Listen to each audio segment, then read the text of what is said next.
Student आज देखो हम लोग ये पोर्सेल 1.3 बी क्वेश्चन को सॉल्व करेंगे। ये इलेक्ट्रोस्टैटिक्स का क्वेश्चन है।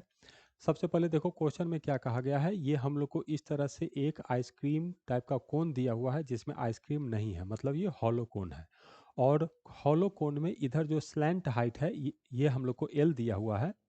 और इसमें हाफ पोर्शन जो है एल बाई टू ये काट के निकाल दिया गया है। केवल ये जो lower half portion L by two है वही है। और इसका जो सरफेस है वो यूनिफॉर्मली चार्ज है और सरफेस चार्ज डेंसिटी दिया हुआ है हम लोग को सिग्मा। हाँ सर। अब इसके वर्टेक्स पर क्या किए हैं, यहाँ पर एक प्लस क्यू चार्ज रखा हुआ है। मुझे बताना है कि इस चार्ज पर टोटल कितना फोर्स लग रहा है, वो पहला चीज। और फिर बताना है कि ये फोर्स मैक्सिमम होने के लिए थीटा कितना डिग्री होना चाहिए, ये बताना है। फिर बताना है कि वो मैक्सिमम फोर्स कितना पॉसिबल है। ये तीन चीज हमें बताना है। दिया हुआ क्या क्या है, ये हाफ हॉलो कोन है। सरफेस पर हम लोग को चार्ज दिया हुआ है, charge per unit area sigma. इधर ये लेंथ है एल बाई टू, इधर ये लेंथ है एल बाई टू, इधर हाफ एंगल थीटा, इधर हाफ एंगल थीटा। और यहाँ वर्टेक्स पे चार्ज है प्लस क्यू। मुझे इस चार्ज प्लस क्यू पे फोर्स बताना है कितना होगा, फिर वो एनालिसिस करके देखना है कि मैक्सिमम फोर्स के लिए थीटा कितना होगा और मैक्सिमम फोर्स कितना होगा। ये तीन चीज हमको बताना है। कैसे करेंगे देखो इसको। सबसे पहले हम लोग देखे हैं कि हाँ यहाँ पर जो है कॉन्टिन्यूस चार्ज डिस्ट्रीब्यूशन है, फोर्स पूछ रहा है, तो इसका मतलब हमें कुछ इंटीग्रेशन करना होगा। अच्छा ठीक है, तो इसके लिए क्या करते हैं, यहाँ से देखो इधर से यहाँ से ऐसे करके जाते हैं, इधर गए और ये एक्स लेंथ गए, यहाँ जाकर एक ऐसे करके सर्कल को कट किए। लेकिन जब ये सर्कल हम कट करेंगे तो ये हम लोग को रिंग मिलेगा, डिस्क नहीं मिलेगा, क्योंकि अंदर खाली है। तो ये हम लोग को क्या मिलेगा सर, ये हम लोग को रिंग मिलेगा। अब यहाँ पहुँचने के बाद क्या किए, dx लेंथ और आगे गए। तो ये dx लेंथ और आगे गए तो उसके बाद हम लोग को एक ऐसे करके ये सर्कल ऐसे मिलेगा। ये तो ये इतना जो पोर्शन है ये बहुत ही छोटा होगा, मैंने बड़ा बनाया है। तो इसको अगर मैं देखूंगा तो इस पर चार्ज हम लोग को दिखाई पड़ेगा, इस तरह से ये सेक्शन हम लोग को पता चलेगा और इस पर पॉजिटिव चार्जेज होंगे।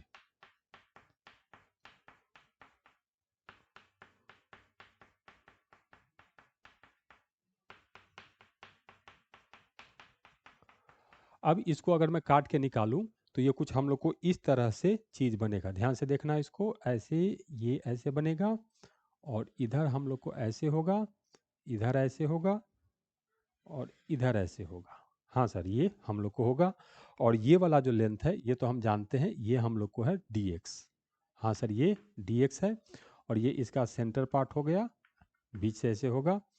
अब यदि मैं इसका रेडियस फाइंड करना चाहूँगा तो देखो कैसे हो जाएगा, ये हम लोग को ऐसे बन गया और ये हम लोग को ऐसे बन गया। तो ये राइट एंगल हो गया। ये एंगल दिया हुआ है हम लोग को थीटा। हाँ सर, ये एंगल थीटा है। तो ये x है तो इधर ये वाइट वाला लेंथ आएगा x कॉस थीटा और इधर वाइट वाला लेंथ आएगा x साइन थीटा। तो ये रेडियस इसका हो जाएगा हम लोग को x साइन थीटा। तो इसका जो रेडियस है वो है हम लोग को x साइन थीटा। तो मुझे इसका सरफेस एरिया चाहिए, क्योंकि चार्ज सरफेस पर है। तो सरफेस एरिया कितना लिखेंगे,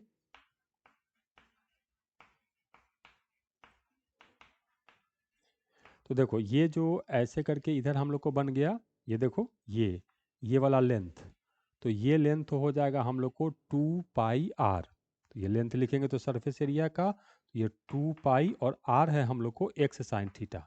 तो एक्स साइन थीटा, हाँ सर ये हो गया। उसके बाद ये वाला लेंथ हो गया हम लोग को dx, तो इसको लिखेंगे तो ये हो गया dx। हाँ सर, ये सरफेस एरिया तो हम लोग को समझ में आ गया। अब इसके बाद यदि मैं इस पे चार्ज लिखूं तो dq जो चार्ज होगा वो हो जाएगा सिग्मा इनटू ये सरफेस एरिया। तो ये हो गया हम लोग को 2 पाई x साइन थीटा और साथ में होगा हम लोग को dx। हाँ सर, इसमें कोई दिक्कत नहीं है।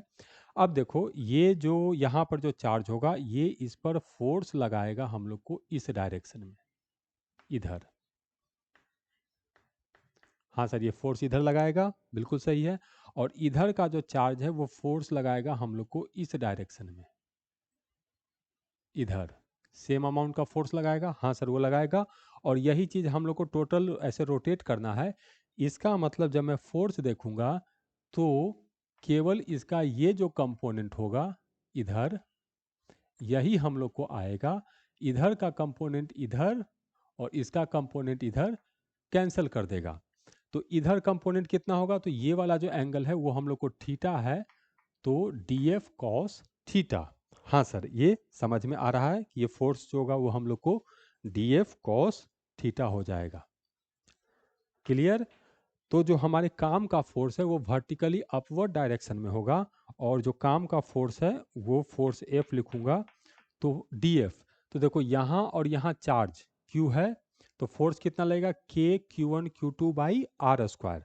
तो के क्यू वन तो डी क्यू हो गया, डिवाइडेड बाई क्यू टू, तो यहाँ पे चार्ज क्यू है तो क्यू लिखेंगे, और डिवाइडेड बाई ये डिस्टेंस होगा, यहाँ से भी ये डिस्टेंस एक्स, यहाँ से भी ये डिस्टेंस एक्स होगा, यहाँ से भी ये डिस्टेंस देखेंगे तो एक्स होगा, यहाँ से भी डिस्टेंस देखेंगे तो एक्स होगा। तो ये डिस्टेंस तो हम लोग को सब जगह से एक्स ही है, तो के D Q Q divided by x का स्क्वायर, और डायरेक्शन हम लोग को ऊपर की तरफ है तो ये जे कैप में लिख दे रहा हूँ। हाँ सर, ये छोटा सा फोर्स होगा। अब मैं इसमें डी क्यू पुट कर दूंगा तो थोड़ा सुविधा हो जाएगा। डायरेक्शन हम लोग जे कैप समझ में आ गया, तो अब डायरेक्शन को हटा देते हैं क्योंकि डायरेक्शन कांस्टेंट है, तो इसको इंटीग्रेशन में लिखकर समय बर्बाद नहीं करते हैं। अब यहाँ से क्यू कांस्टेंट होगा, के कांस्टेंट होगा, तो कांस्टेंट को मैं एक जगह इकट्ठा कर ले रहा हूँ, तो के कांस्टेंट है, क्यू कांस्टेंट है, 2 पाई कांस्टेंट है, के क्यू कांस्टेंट, 2 पाई कांस्टेंट है, सिग्मा कांस्टेंट है, और साइन थीटा, साइन थीटा भी हम लोग को कांस्टेंट है। उसके बाद ये x है इधर, dx है, और डिवाइडेड बाई एक्स स्क्वायर है। अच्छा हाँ, एक मिनट, एक चीज़ छूट गया, हम लोग तो केवल ये वाला कंपोनेंट देख रहे हैं, तो ये डी एफ कॉस थीटा होगा, तो यहाँ एक कॉस थीटा भी आएगा, इसको हटाते हैं, कॉस थीटा ही भी आएगा हम लोग को। तो जो हमारे काम का फोर्स है डी एफ, ये हो जाएगा के Q one Q two divided by x square into cos theta. हाँ ठीक है, तो अब जो कांस्टेंट है उसको एक जगह इकट्ठा करते हैं। अब ध्यान से देखना, मैं कहीं पर भी लूंगा तो ये कॉस थीटा तो हाफ एंगल है, तो थीटा वेरिएबल नहीं है, थीटा हम लोग को कांस्टेंट है, तो वो हम लोग को चेंज नहीं होगा। तो साइन थीटा भी कांस्टेंट और कॉस थीटा भी कांस्टेंट है, ये थीटा इसमें वेरिएबल नहीं है, तो इसको अलग कर लेते हैं। तो यहाँ पे के हो गया हम लोग को, उसके बाद क्यू यहाँ पे कांस्टेंट हो गया, इधर से कांस्टेंट देखेंगे तो सिग्मा होगा, उसके बाद 2 पाई होगा, उसके बाद साइन थीटा होगा, उसके बाद कॉस थीटा होगा। इतना चीज तो इधर कांस्टेंट है, नीचे में एक्स स्क्वायर है, तो एक्स स्क्वायर तो है नहीं, तो डिवाइडेड बाई 1 हो जाएगा, और यहाँ पे x है, यहाँ पर एक्स स्क्वायर है, तो 1 बाई एक्स साथ में dx, ये हो गया। अच्छा ठीक है, अब देखो मैं 2 साइन थीटा कॉस थीटा को साइन 2 थीटा लिख सकता हूँ, बिल्कुल सर लिख सकता हूँ।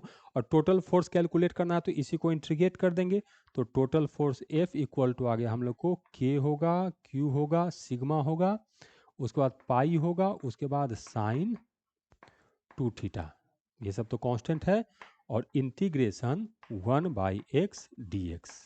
अब x शुरू कहाँ से कहाँ होगा, तो देखो यहाँ से ऐसे जा रहे हैं, तो x शुरू होगा l बाई 2 पर और समाप्त होगा l पर, तो ये l बाई 2 से शुरू होगा और समाप्त होगा हम लोग को l पर।